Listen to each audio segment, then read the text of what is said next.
Saturday, 5:30 p.m, Enzo Maresca's Chelsea side welcome Liverpool to Stamford Bridge in a game that even at this point could be season-defining because we welcome the champions just before the international break. And a good performance in this match, and more importantly, a result in this fixture would do huge things for not only the team's morale, but also the momentum as we await the return of not only the Premier League, but some of our key players. Basically, get a result in this match, get Cole Palmer back on the field, and then get playing some fucking football. Sound good to you, Josh? Sounds great to me. You've just summed it up so perfectly well. I'm glad to hear that you're very confident about the game. I'm glad to hear that you think we're going to win. Well, we're going to save predictions for the match. I just thought you just made it really clear that you just fancy us. I just think definitely that we're fancy so us. good. I definitely fancy us, but we're going to save the predictions for later on in the video. We're also going to give our preferred starting lineup, which there's been a little bit of confusion over for one or two people. Pedro Neto, which has got too many Pedros, but I don't mind because I like them all. João Pedro is available for this one. We'll speak a little bit about João Pedro sending off because I was at the game, you weren't at the game, but I reckon you'll have a way better recollection of it than I do anyway. I can almost guarantee that. There you go. Yeah. There you go. Right, let's speak about what happened through the week. Garnacho coming up. They should have just given him that goal, really, shouldn't they? You know, I had Garnacho first goal scorer. By the way, we also had to have an argument with whether it was his assist or not, which I think is the weirdest thing. Wait, hold on. Surely they're giving the assist, UEFA no? have confirmed it now, but they was sort of like they were going, should we confirm it? Should we not confirm it? It's obviously his assist. It was all Garnacho, wasn't it? Do you know what? A lot of people have written Garnacho off. I actually think he looks pretty decent. I actually think he looks fine. So I was one of the ones that said that I was worried, and I think these were my exact words. I said, I'm a bit worried that we're going to have this whole transfer saga with Xavi Simons, and then in the end, we're just going to end up getting Garnacho. Now, at the end of the day, what I'm saying is I felt like I was talking about a good player and a player with a potential ceiling that was better than Garnacho's, right? That's what I thought I was talking about at the time. I may still be proven right for that. So it's not going to age like, you know, my Cucurella take after his first half. Was it half a season? Did he sign for us in the January? Yeah, take didn't age very well, did it? That take aged like fucking milk. Yeah. To say back then that I thought that he would be literally one of my favourite players in the Chelsea team. You're usually good with your takes, but that one was... I think that was your worst by a mile. Easy. I don't think you've had many other bad takes. No, I probably had some bad ones.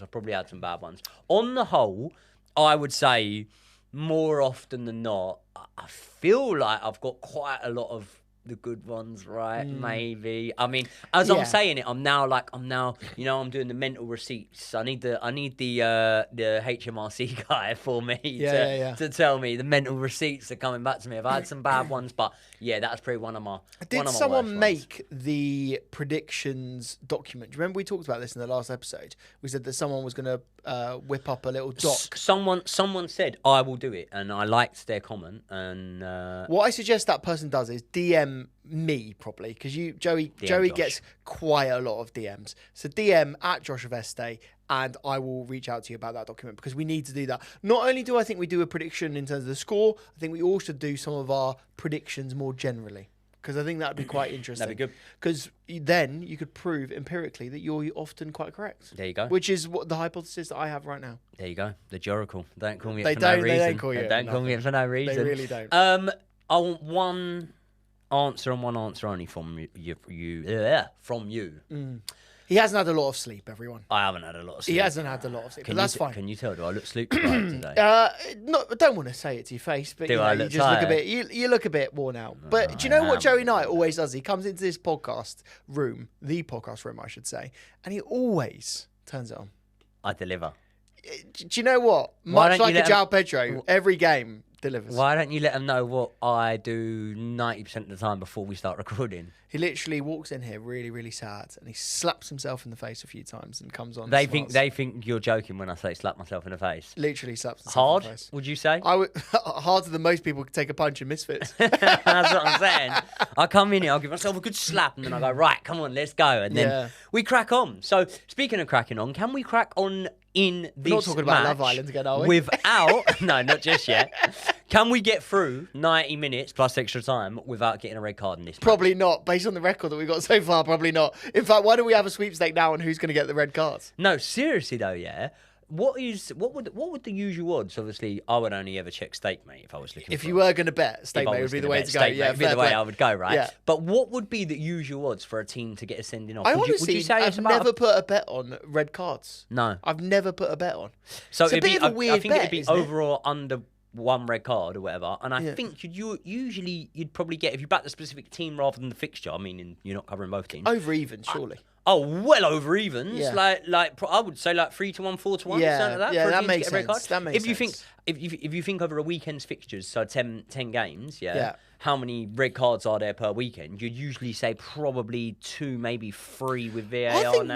maybe even less than that though. Yeah. I feel like you look at the referee's record and they have like 8 total red cards in their entire career. And that's what I'm saying. So say for example it was like 5-1, 6-1, or something like that. Yeah. What do you reckon Chelsea's odds of getting a red card? Surely against Liverpool? now it's like basically even 9-4. Basically it's like more likely to happen than not to happen. It's so bad. I have to say, can we talk about the João Pedro one quickly? Yeah. It wasn't a red card. Is never a red card. Like, he didn't even fucking touch him. Like, what is going on now with modern football? We're giving that as a second yellow. Yeah. Weird one. Also, that referee was a bit all over the place. But yeah, do you know what? I was stressed enough about the striker position. Before you move on from it, I'm not moving on from it. Because I want to quickly speak about it. Yeah. Is there a world I think a lot of people would even say that, going back on what I've said about consistency, I'd be advocates against this. But is there a world where if he's not been booked, you give him a yellow card for it? And do you see where I'm going by asking that question? Do you take context into it? Well, you can't, because the letter of the law is the letter of the law. Yeah. Referees don't operate on context. And we're dealing with 2 separate organisations, UEFA and Premier League. So with the context, no. I don't think that makes a difference. No. To be honest, do you? Yeah, but it doesn't for the rules. I feel like it should, but because it doesn't. I feel like fine. Yeah, if you're not on a yellow card, whatever. Yeah, I still don't think it's a booking. Do you know what I mean? I still don't think it's a booking, because now you've got to determine it. Like, say the offside rule. Yeah, it's judged on a part of your body that can play the ball. So if you've got your finger pointed out with your arm like that. Yeah. Knowing that it can't go in off your arm once they check the VAR and whatever, that part of your body is not offside. Yeah. So I kind of feel like with the high foot or whatever, and the high studs and whatever, I kind of feel like, well, if he's playing the ball in a natural position, what he's doing is natural. Taking the ball down there, he hasn't left the ground or anything like that. It's natural. Like, where does the line occur? I've got the solution to this, Joe. At what height does the line occur? I've got this above the chest? Is it what? The solution: get rid of headers. If you just get rid of headers from football, then you've got like basically loads of acrobatics going on, overhead kicks, beautiful goals, volleys. Just get rid of headers. But headers are boring anyway. But that literally, you've actually just summarised the point there very, very well. Yeah. So are we not allowed headers anymore? Because on the off chance that a high foot might go in, do you know what I mean? Do you know what the maddest one is? Malo Gusto against Brighton puts his foot very high, connects with the player, gets the ball, and there was no further recourse for that. Nothing. Yeah. Which is very interesting, isn't it? João Pedro, very similar situation, doesn't even touch him. That was a howler I had, by the way. I said that it was naivety from Badia Shield trying to pick Minter up off the ground. It wasn't Minter. I think it was Dunk or someone. I think because Van Heckel came. Oh, it might have been him. I don't know. I think Van Heckel I got it wrong, obviously, but sleep deprived, whatever. I have to say, Badia Shield as well. We'll have to talk about him. Very exciting. I've actually got the odds for the red cards, thanks to Stakemate. Nice. So Stakemate have actually put this on. Link in the description, by the way, if you want to check out Stakemate. Do you want to have a guess? Home team, red cards. Yes. Stakemate are generous with their odds. Stakemate, not very generous. So for Stakemate, I'm not going to throw mud on anyone else's name. For other ones, I'm thinking it's like even money. Joey. For steak, mate, I'm going to say they've gone 3-1 with it. Joey, I'm not going to lie. I might put 50 quid on this. It's 7.4 to 1. Yeah. I mean, no, don't put 50 quid on it because then you have to celebrate your bet, and I don't want to celebrate anyone getting. Then again. It makes it better, doesn't it? One thing I will say. 370 quid off it. One thing I will say is this: what did Enzo Maresca show the other night? Tactical flexibility. Mate, he showed development, didn't he? He showed that he can win a game with 10 men, yeah? Legends. Do you know what? Tactical genius, Enzo Maresca. He showed how to win a game with 10 men. The solution is for Enzo Maresca to do all his subs beforehand and then get the red cards. The solution is get the red card just before they blow the final whistle. You know what the touch about it is, though? It being two yellows. He only misses the Ajax game. Could be worse, couldn't it? Like, it could be out of the Barcelona game. Or where I'd say only Ajax. Can I just say, would he have even started that game? Yeah. Anyway. Yeah. What, against Ajax? Yeah. Yeah. No, I don't think he would. Liam did that point back by then. No, it's not about that. He'll play Tyreek George there. He loves Tyreek George. Brand new striker, mate. Brand new striker. Right, well. Hero. After, the what would you say of the performance, by the way? Just like out of 10, would you call it a bit of a meh, but needed? No, I'd go like this. I'd go, yeah. I'd go, yeah, more of a yeah. Yeah, if I was doing a noise for it, I'd go, A lot of people were asking after you up there the other day. I heard. From what I remember, there's a lot of people in the pub that were coming up to me. No, I heard there was one in particular that asked me, and I appreciate you, whoever you are. Thank you very, very much for mentioning my name and saying that, I am the heart and soul of the podcast. There you go. I saw look how annoyed he is. I saw a social media post the other day. Did you? And it was about Virgil van Dijk, and it was about crap. Obviously the fact that he is officially the greatest centre-back that the Premier League has ever had. The argument for it was... He plays for Liverpool. Name me another great centre-back. There hasn't been any. Do you know what? Premier League, compared to Virgil van Dijk. Don't go, Chelsea. Just name me another one. Rio Ferdinand. The argument was when Rio Ferdinand was 34, Rio Ferdinand was playing for a QPR side that were... Fair. Battling relegation. Fair point. Yeah. Fair point. What about his old Nemanja partner? Matic? Nemanja Vidic, you mean, yeah? Yeah. When he was 34, who was he playing for? Do you know what? I don't even know. A team in Italy, I'd guess. No, retired FC. Oh, wow. 34, yeah. Vincent Kompany was quite a good Premier League centre-back. 34, he was still at City. No, 34, he just retired, my friend. 34. And then the only other one I could actually think of is Jamie Carragher, who was shit from the age of about 3 or 4. But conveniently, he's been very quiet recently, Jamie Carragher, hasn't he? I haven't heard that much from him. This little TikTok thing that went a bit viral had conveniently left one man out, hadn't they? JT. They conveniently left one man out. Captain leader legends. Why don't I just remind you what John Terry was doing at 34?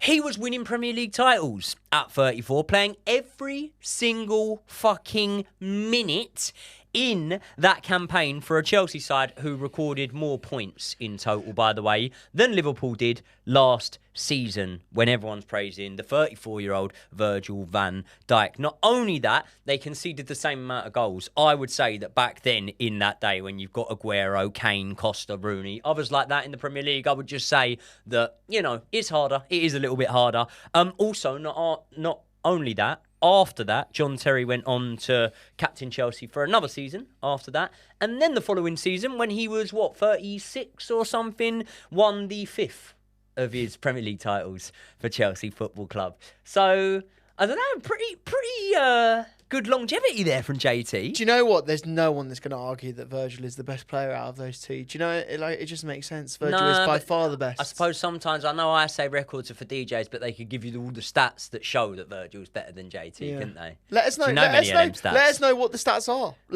Obviously, John Terry being most clean sheets ever as a Premier League defender, most goals ever as a defender in Premier League history. Do you know that one? So it's not looking good. It's not looking great. But don't worry, Virgil van Dijk's still a very, very good player. I just had to point that out in there. Favourite Chelsea versus Liverpool game? Jeez. On the spot right now.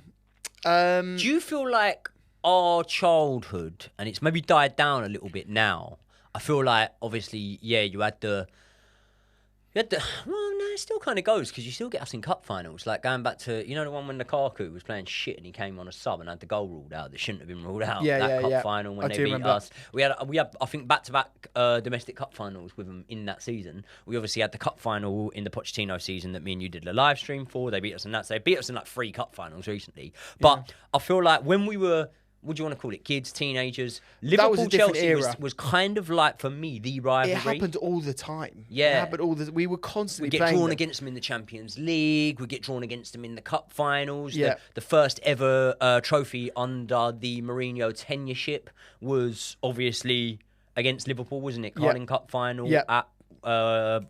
In Wales? Cardiff, I was there. I was going to say that is the one that springs to mind for me as being my favourite result against them because of what it meant. Do you remember the way result? it changed? Do you remember the result? Was it 2-3-1? 3-1 after extra time. Who was goal scorers? So I think we've had this before. Didn't Ivanovic score one of them? No, he wasn't at the club at that time. 2005. It was a defender that scored one of the goals. JT. I'm pretty sure JT scored. Yeah. I know for a fact that Kesman scored. Yes. Kesman scored a bit I of a think fumble. Kesman got the last one, didn't Kesman got the third. And being a cup final, you would imagine Drogba, wouldn't you? Yeah. You would imagine Drogba, but I can't actually remember. I should remember, shouldn't I? I just know that Kesman scored because I was buzzing out of it. But that's not the favourite game for me. So while you think of yours, should I give you my favourite game? Go on.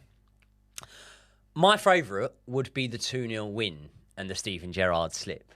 And do you know why that is, right? Because although we beat them loads of times in the interim, right, there was maybe 5-6 season period, I suppose, where we beat Liverpool a load of times. They had some wins over us and whatnot, but we beat them a load of times. But I would never say we broke their hearts, right? Would you agree with that? Yeah. Would you agree that the slip broke Liverpool's hearts? Absolutely. Absolutely. And it was the catalyst in their downfall, wasn't it? Yep. There you go. They were a couple of points clear, by the way, to go on course and win the Premier League. Steven Gerrard very famously, after they beat Manchester City, said, we don't let this slip now. Then he slipped over. And I take it all the way back to 2005, mate. Luis Garcia, the ghost goal. That's a joke. That should have never been a goal. Yeah. Now, I am telling you now, right, I understand that we would have been up against... No, we would have been up against AC Milan. Ancelotti's AC Milan in the final. Don't care. We would have beat them. And we would have won that final. And do you know why else we would have won that final? Go on. Because who scored for AC Milan against Liverpool in that game? Andrei Shevchenko. And? Was it another Chelsea? Hernan Crespo. Hernan Crespo. Yeah. Wouldn't have been able to play against us, mate. That's So- one of your goals chalked off already. So...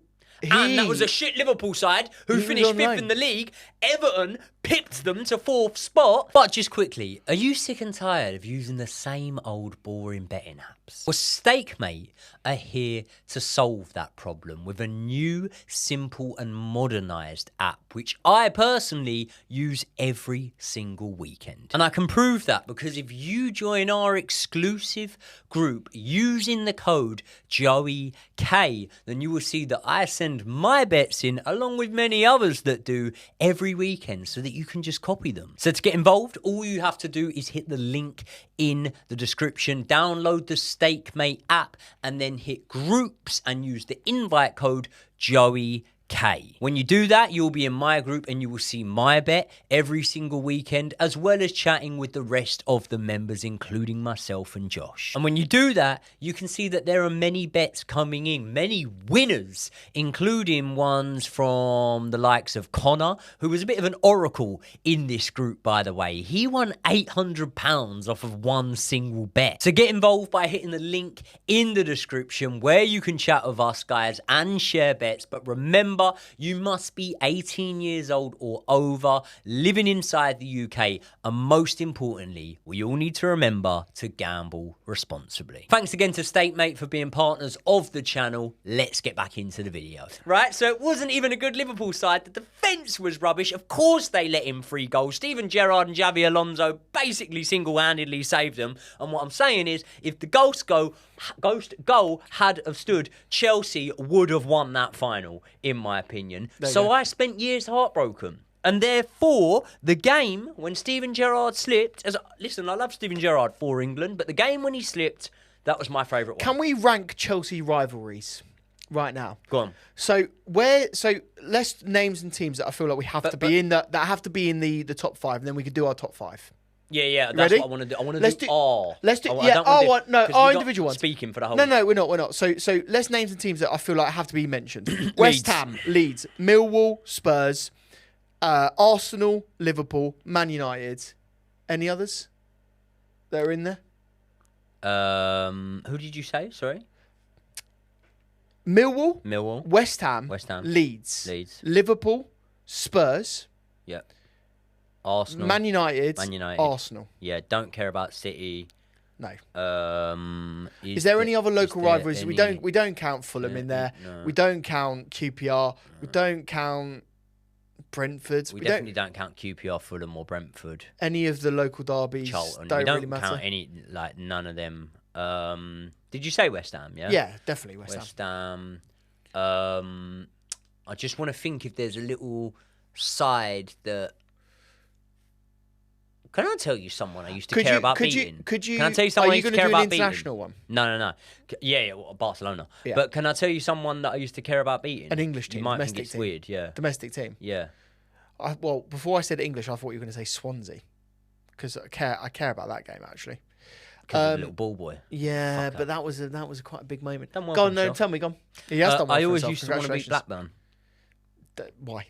Don't know, just because I think I went to a game where they beat us once, so it pissed me off. I went to a Leicester City game at Filbert Street before they moved their grounds, and as an 8-year-old child, I got a pint of piss thrown at me. So that would be a rivalry that I'd like to include in there. That's why when I'll name mine, that's why my number 1 is Leeds. In terms of rivalry wise, because you had a bad experience there. Because yeah. So that'd be that. Only as a kid though, like just going to the ground as a kid, we had bad experience. But yeah, I didn't get piss thrown over me. I don't think that was a bad one. Probably some body fluid. I don't know yet. Right, go on then. Do your top 5 for me. Leeds number 1. You work the way up, Jay. Oh, I'm not clever enough to do that. I'm sleep deprived.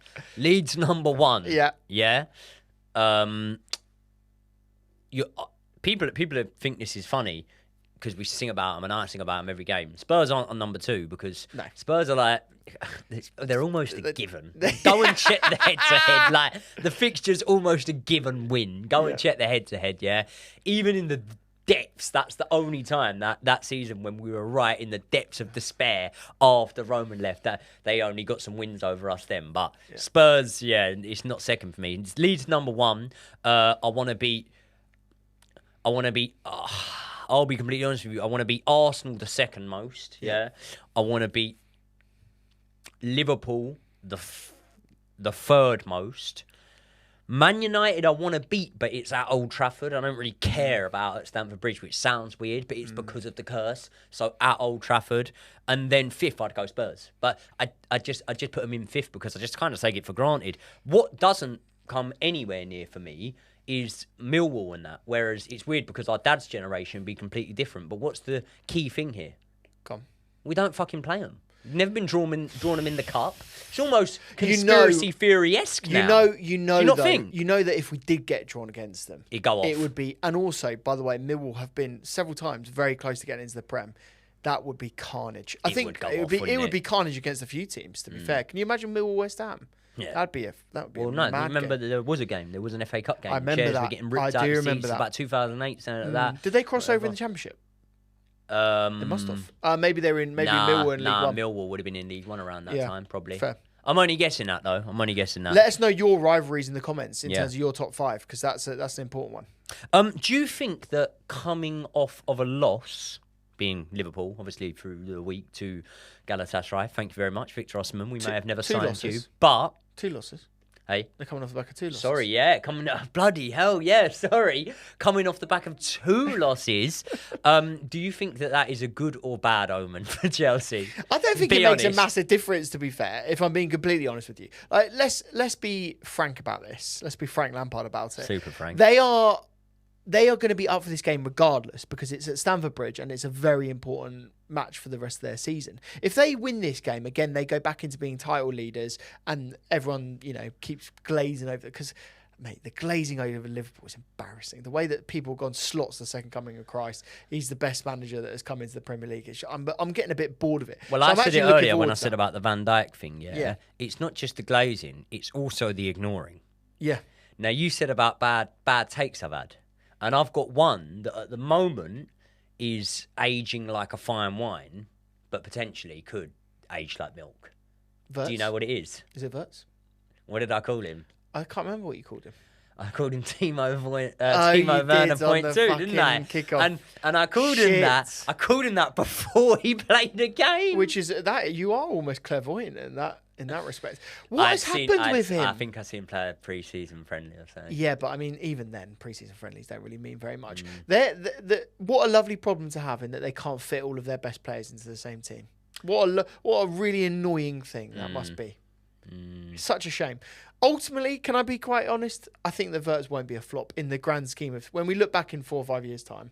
I don't think he will be a flop. Really? Yeah, I don't think he will. For the price tag? I think he'll have that. Well, no, I think he'll have a Caicedo-esque move. That's a big call. Yeah, I think he will. I think he'll age. Call. I think he'll age well. However, we've been I there. will say that people would have thought it was mad to say that about Gravenberch after season number 1. There you go, and look how good he is now. Yeah, arguably the best DM behind Caicedo. But to use Caicedo-esque, you're already wrong because Verts has played 70 games. And Caicedo was already performing at that rate. Caicedo performed after 45 minutes. Yeah. There's a little myth that Caicedo's Chelsea... It's not a misconception. it's a myth that Caicedo's Chelsea career started back. He had a bad 40 minutes or something after Carney Chukwuemeka got subbed off after the goal against West Ham, comes on, gives away a penalty, whatever.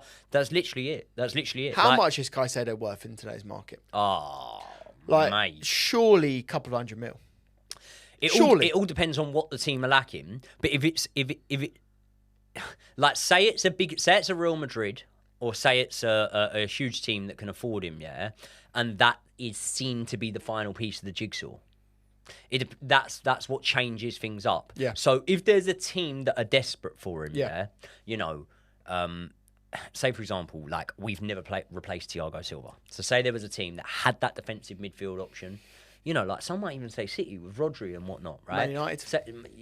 Yeah, but they can have the pull power to be able to get a Caicedo from us. They could have but the money. say there was a team, a Real Madrid, a City, something like that, whatever, and they had a real need for him, and it was seen as the missing piece.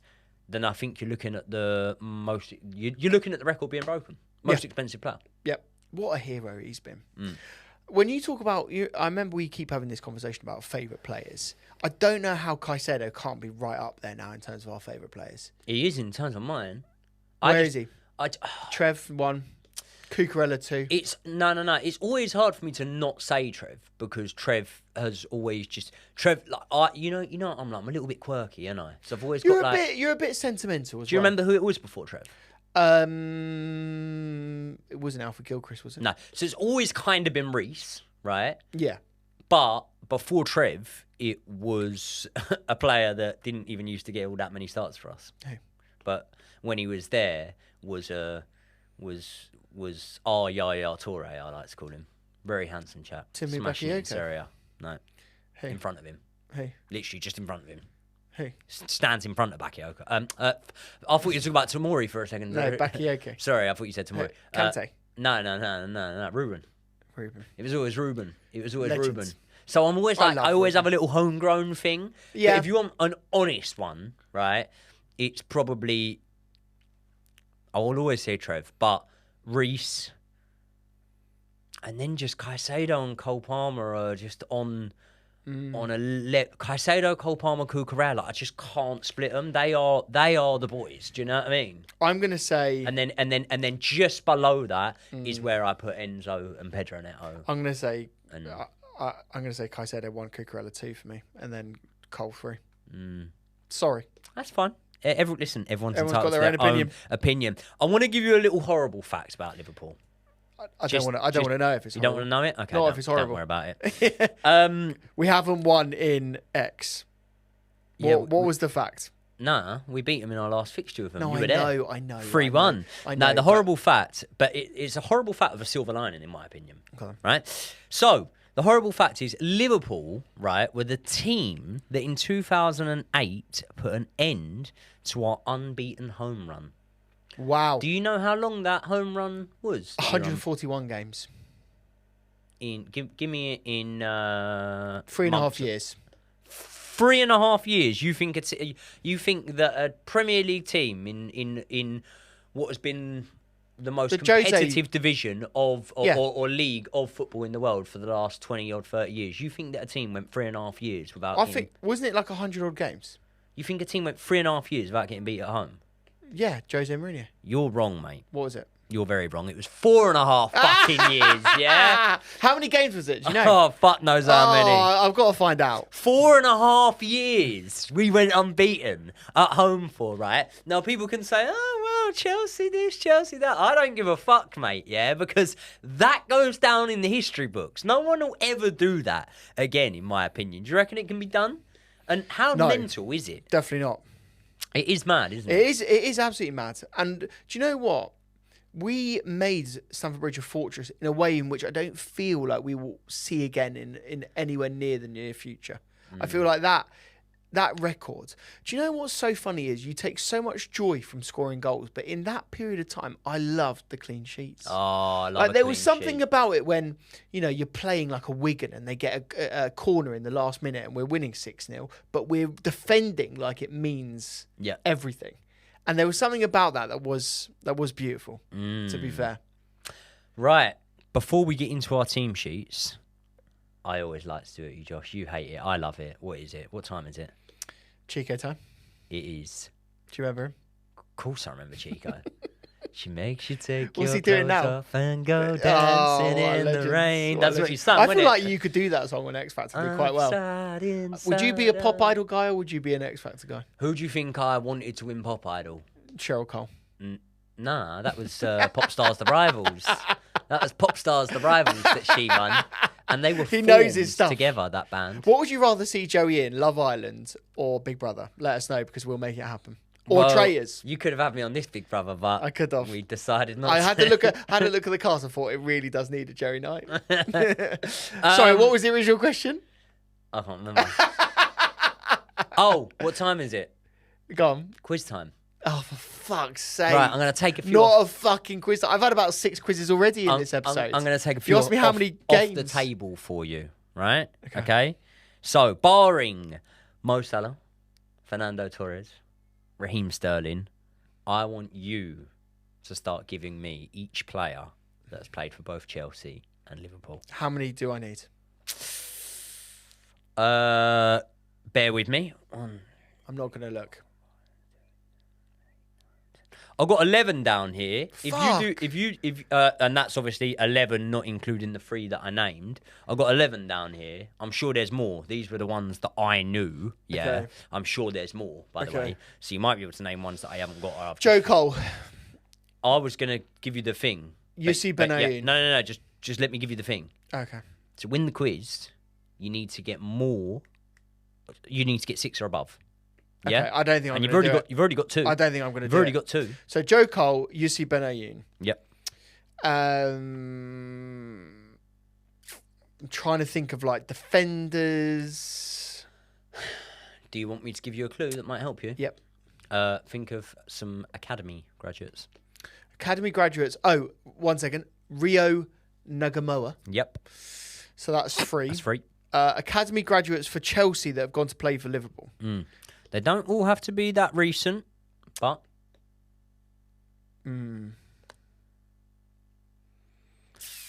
There's obviously a load that aren't academy graduates, so don't focus your mind too much on that. Should I give you a little clue with one of them? Mm-hmm. This Daniel Sturridge. Yeah, great. 4. Not an academy that graduate, 4? but no, that's 4. I'm thinking nice, of strikers. nice. Go on, give me another clue. Go on. Okay. This man came to us after Liverpool and picked up 2 major European honours with us. Had a great haircut. That indicates maybe long hair. Nah. We done a true crime episode on someone that has the same first name as him. Very weird first name for a UK man to have. Daniele. No. Who's that? Restive. Oh, no. Mitchell. No. Raul. Moreles played for Liverpool. Yeah, Raul Moreles. Did he play for Liverpool first? Right. No. Are you giving up? Because you've got 4. You only need 2 more. What? I just got Raul Moreles. Okay. I'm not going to give up. No. I'm literally trying to go position by position. So is there a goalkeeper that played for Liverpool and Chelsea? I don't think so. I was doing strikers with Sturridge. Is there any other strikers that have played for both? I'll give you. Yeah, there are strikers. There's another striker that's played for both. Another striker. Yeah. Did he start at Liverpool? Or did he start at Chelsea? Started at Chelsea. And not then now playing for Liverpool. Playing for another rival. Raheem Sterling. No, I've already said him at the start. Oh fuck. And he's playing for Chelsea. Just playing at night. Playing elsewhere, and he's a striker. I'm gonna have to give you Go it. on then, If go you on. can't get Go it. on. Solanke. Yeah. Yeah. Do you want a few more? He barely played for Liverpool. To be Come fair. on, you can get one more. You can get one more. What position? You want to use that position? Yeah. All right. Right back. I fucking loved him, by the way. Right back. It definitely wasn't Albert Ferrer. He was kind of like the Reece before Reece. Glenn Johnson. Glenn Johnson. There you go. He could score a fucking beauty, There you couldn't go. he? Any Remember others? his goals for Anelka. You could have got Anelka. You never got it. This is when I was saying academy, yeah, because obviously Chelsea's academy has been way more successful. Well, no, it's always been successful, but obviously there's a lot of notable players from it in the Premier League right now. The man that you'd never got, maybe if I had given you the clue, being Liverpool, the documentary, he was signed on it. Fabio Borini. You also have Victor Moses. Fabio Borini is a classic. Fabio Borini is a classic, isn't it? So Victor Moses went there after his imperious record at Chelsea. I don't know. He must have. Play for both. And then the one that you wouldn't have got, but anyone our age knows this is a Chelsea legend. This man, Yeah. Bolo Zendem. Zendem. What a hero he was. Loved him. Unfortunately, none of the players that we have just stated have made today's team sheet. But Such a shame. On screen right now, you can see the team sheet. We're going to talk you through it, and then me and Josh are going to have a chat about it. We are recording this before Enzo Maresca has done his press conference. Remember, as always, this is not a prediction. This is our preferred starting lineup. So we've got Robert Sanchez at the back, Reece James.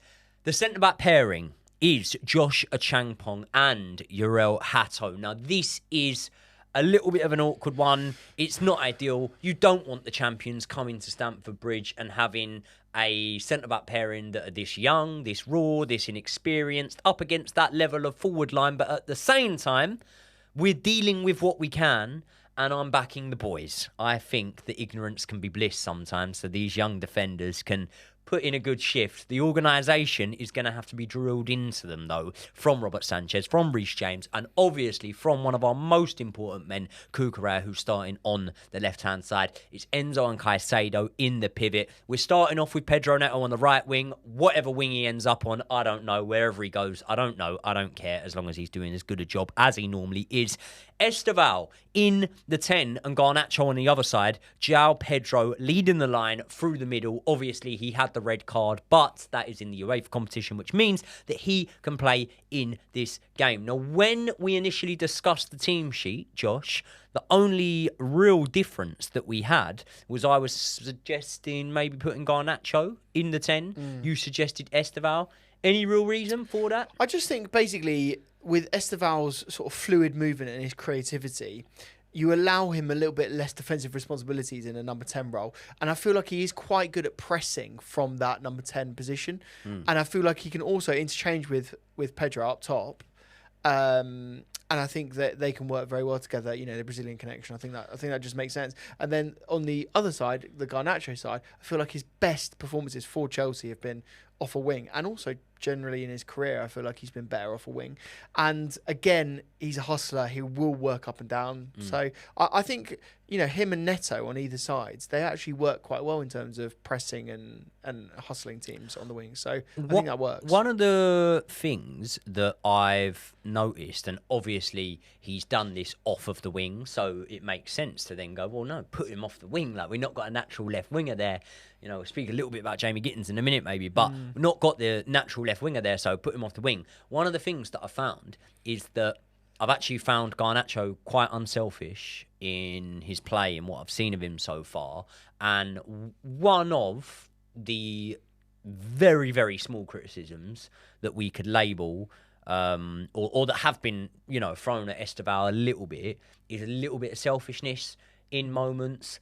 My thing would be, look, you've got to get in them positions, and eventually, like, I know he scored in the pre-season friendly. He wants to break the goal scoring account in the. Oh no, he already scored against West Ham, didn't he? There you go. He wants to add to that goal scoring account, I should say, and obviously prove himself. And that's why there were a couple of moments in the last game where, you know, he felt that maybe he should have passed or whatever. Last league game I'm on about. Felt that maybe he should have passed or whatever. Whereas Garnacho hasn't got that trait as much. So going off, or hasn't shown that trait to me as much. Yeah. I'd say so far in a Chelsea shirt. So going off of that thing, I feel like, right, in that 10 role, if you're going to give João Pedro the service, who's going to be better for doing so? Will it be Garnacho or will it be Esteval? And then will Esteval be more useful coming off that wing? Ultimately, we'll soon find out, because one of them is going to probably start there, in my opinion. I can't see us going with Buonanotte against Liverpool. Maybe. Stranger things have happened, haven't they? Maybe there's that chance that you could have Enzo in the 10, but with Enzo in the 10, that means you're going Malo Gusto at right back. Because which I think could happen. Yeah. I think that could be... Reece in midfield. Yeah, because Asugu's injured. Yep. Andre Santos is out for this one, I'm hearing. He is indeed. So it would need to be that, wouldn't it? It would have to be recent. And let's be fair. Let's, you know, rewind time a little bit. Go back to the Club World Cup final. That's the system they played, and it worked very well against a team in which we knew we were going to be, you know, attacked against. And so I've heard a lot of people talking about that double up, Malo Gusto and Reece James playing together. That enthuses me less than, you know, this. And I also... Our team sheet we put together is better. For me, I think it is. And also, I do really worry about Malo Gusto's defending. I think that Malo Gusto's a good player, but his defensive work recently, the balls over the top, the last man runs... I just think against Liverpool, they'll score a lot of goals if he plays. Can I remind you of something that I think you've forgotten about? Or you haven't, you're just not as smug as me, because if it was me, I'd be bringing it up. We did a video where we had some predictions before the season, and we did like biggest disappointment, and whether or not you picked him, you spoke in some depth, and you actually predicted that Malo Gusto would be a bit of a disappointment this season. Do you remember that? I don't remember it, so I'm very glad you brought it up, because it makes me look very smart. Off the back of like last season, I thought the system didn't suit him as well, but I don't think he was disappointing in games. I didn't find him disappointing. I thought he was electric under Pochettino, by the way. Definitely. Clearly a system player, in my opinion. I think that a certain system, Malo Gusto is brilliant. So this isn't me saying I don't think he's a good player. I think he is and has the potential to be a world-class player. I think when you look at the fee we actually got him in for, no matter what, even if he had a bad season this season, the fee that we were selling him on for would be good. Not saying I'm an advocate for that. But what I would say about Malo Gusto is I came under a little bit of stick for maybe prematurely saying, oh, he's been a bit shit recently and whatever. Yeah. I think now that's it's kind of coming to home to roost. Do you know what's in a parallel universe? We keep Tommy Tuchel. He stays with us. He builds an empire at Chelsea. He has Malo Gusto on one wing. He has Cucurella on another wing, and they look like some of the best wing backs that we've ever seen in the Premier League. Do you know what I mean? Like, I think completely agree. And with also, it. I don't just know what you mean. It would that would be true. That would be true. And then also, that would allow Reece James to play in a right centre-back role, which we obviously know Tommy really rates him in. And I think also would benefit his hamstrings, to be completely honest. And you know, we play with 5 defenders. But the way that the system is right now, I think what it makes happen more often than not is it isolates Malo Gusto. It makes him do movements in which he's not comfortable with, where it is balls over the top. He doesn't want to head the ball as aggressively as a Reece James would. He's not as strong as a Reece James. And I think that era, and maybe we're going to see this with Liverpool, this is actually a really interesting thing to talk about with both teams. The era in which you're going to see young, mobile, you know, slight wing-backs in a 4 is definitely over now. And that's why you're seeing more and more teams go towards a centre-back or a bigger player playing in the wing-back roles. Look at Arsenal, look at teams like Brentford. Well, it's funny, you could isn't keep it? going, Look at the wing-back signings that Liverpool have made this season. Yeah.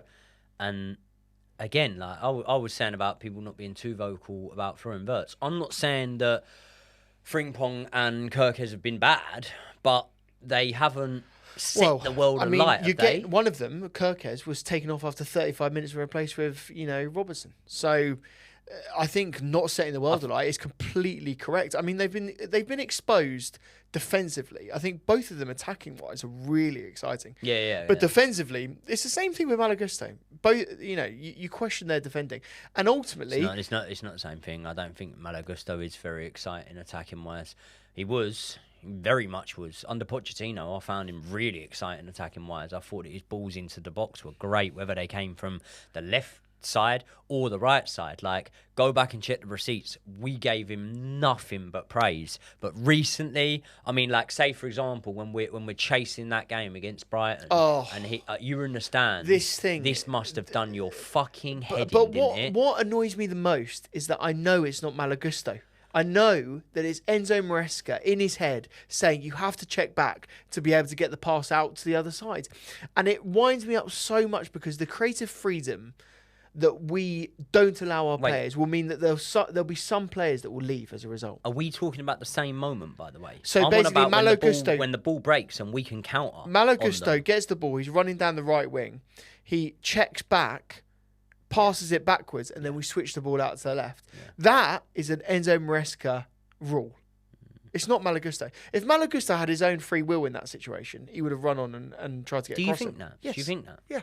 I think he's lacking a little bit of confidence. Nah, Malo Gusto's got the pace and he's got the crossing ability to go and beat a player on the outside, gets the byline and put a cross in. You know he does. He should have done it. You know he does. He should have done it. But for me, I'm sorry, a lot of people, I will question Malo Gusto's ability more than anyone, but that is a managerial thing, not a player thing for me.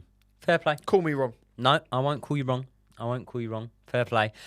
Just quickly, I did say about Jamie Gittins.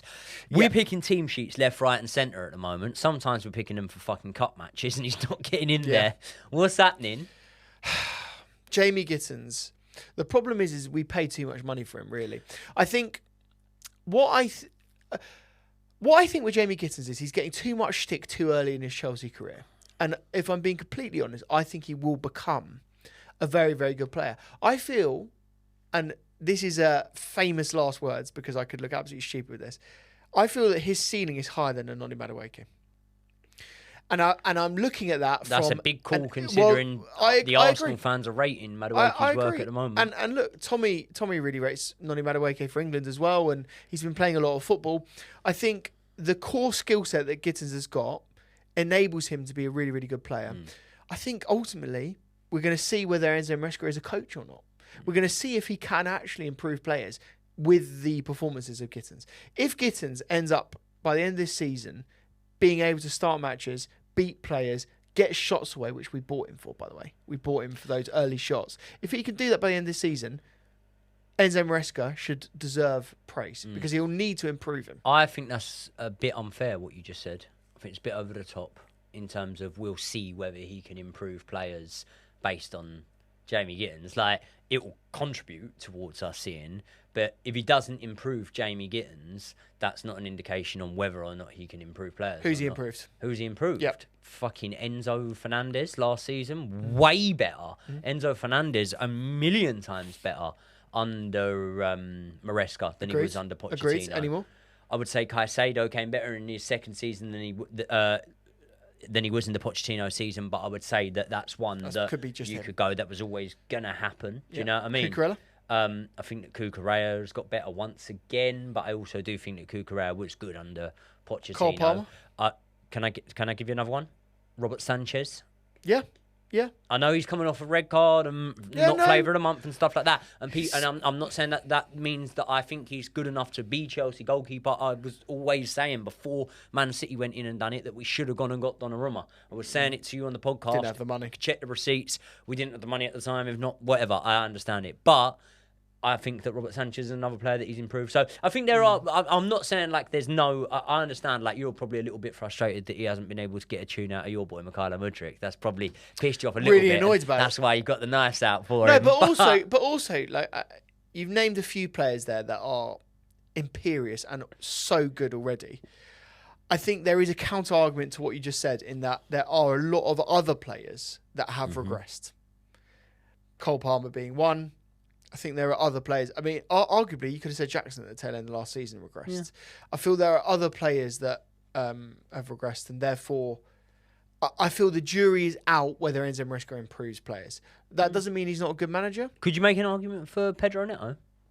I think Pedro Neto is a better player at Chelsea Football Club than he was at Wolves, and I think to have been a player that was a huge fish in a small pond sort of thing, right? And then to come to Chelsea and be under the scrutiny that he was under, to be a player that a lot of people warmed, much like Jamie Gittins, by the way. When you look at the second half of last season, when you know he wasn't starting games as much for Dortmund, he wasn't getting the goals and assists. When you looked at Pedro Neto's record, a lot of people were pointing that out to us when we signed him and going like, he ain't as prolific and whatever.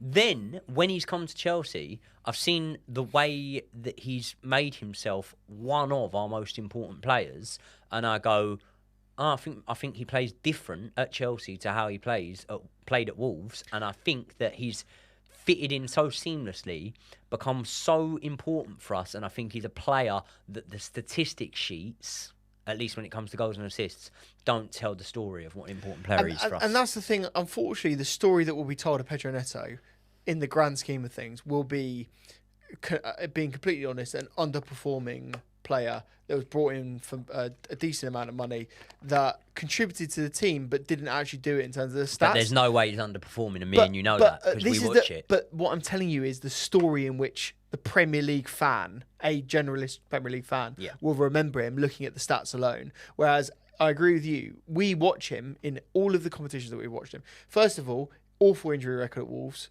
Still hasn't had that injury record at Chelsea, touchwood, right, so far. Yep. So he's obviously changed that. His defensive work rate enables other players to be better, and it's often at a sacrifice to himself. And I think he also does things where he does an assist, gets people into the right position, and then they score. So I agree with you. I think he won't be remembered as fondly as he should have by a generalist Premier League fan, but I feel like Chelsea fans will love him. Can I give you one last one? Yep. Which means that I've definitely say me and you are on a seesaw, yeah?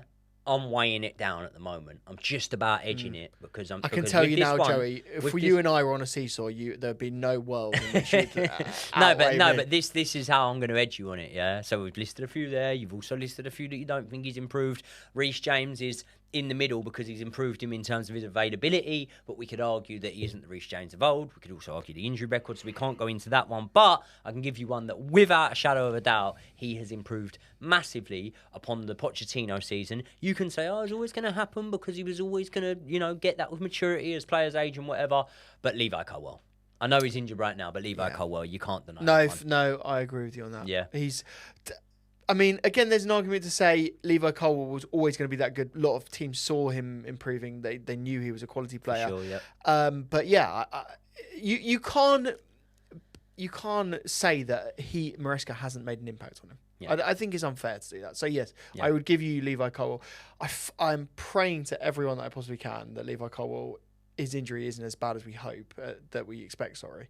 And that he does come back and comes back into his form. Because if he doesn't, then we're in big trouble. Do you know what? I almost don't care about how long he's out for. I just want him to come back right. Yeah, because we've been burnt, haven't we? We have. With players, I'm not saying he was performing to the standard. He wasn't, but like Brower, yeah. You know what I mean? Never the same, was he? No. Never the same. And this is a really serious injury. I mean, look, Levi Colwill could be a generational centre-back for 10 plus years at Chelsea. Yeah. And let's hope he does. And for England. Do you know what I saw, by the way? I don't know if you saw this. There was the team photo video that was released by Chelsea this week. Did you see that they took a nice team photo? Saw Levi Colwill. He was having to keep his leg completely straight the entire team photo. And he didn't look very happy.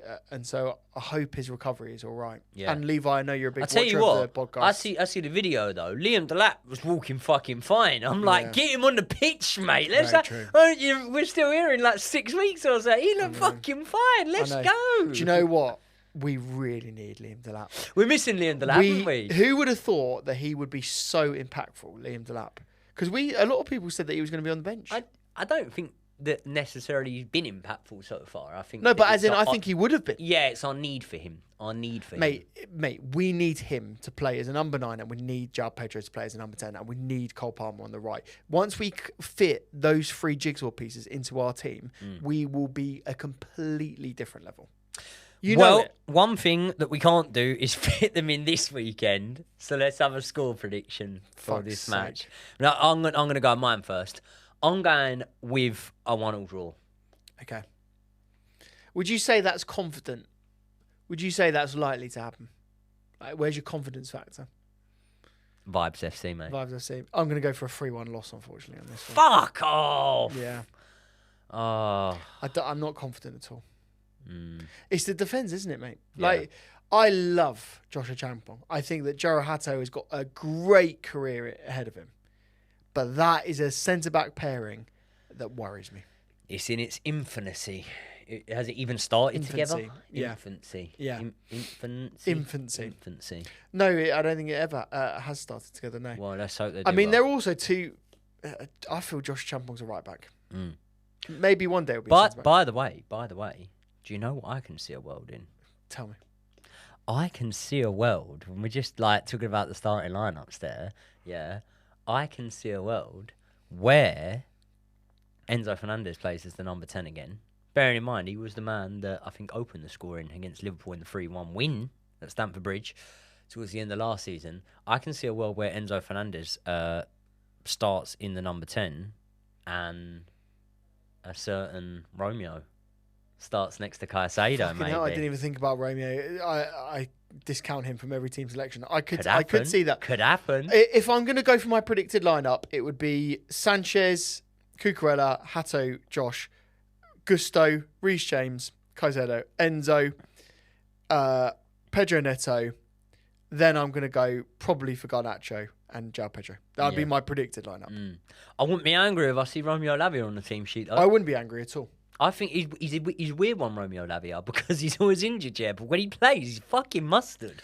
Like, even, when he come on the other day, I know they were like, I kind of felt like they were the wrong substitutes to make. But when he come on the other day, did he come on? He didn't, Joey, I've just realised, 1 second. We need to complete, we fucked this. Benoit Badiashiel's going to play. Benoit Badiashiel's going to play over... Yeah, but we know he is. This is the lineup. Benoit Badiashiel, I should have said Benoit in my predicted. Yeah. Even in my preferred... I'd pick him over Joro Hato. No, I wouldn't. Oh, too I'm gonna mistake prone. No, I'm going to put Badiashiel in for sure. That Liverpool front line for sure will lick their lips looking at Benoit Badiashiel. I hope I'm wrong. Joey has not been watching the compilations of Benoit Badiashiel this week because the compilations make him look like a world-class centre-back. Okay, fair enough. But all I'm saying is I don't think that we have gone wrong with our preferred lineup. There you go. There. I'm going for the 1-1 draw. One more thing I will mention, right? Don't know if you're in the country. I know you're a very busy man, but 10th of November. Yeah. Monday, 10th of November. I am in the country. Are you in the country? Do you want to come to JOEYK's book launch? I would love to. Clapham Grand. Yeah. I don't know what time. It's an evening with Joe Cole, so it'd be like Q&As, asking questions, stuff like that.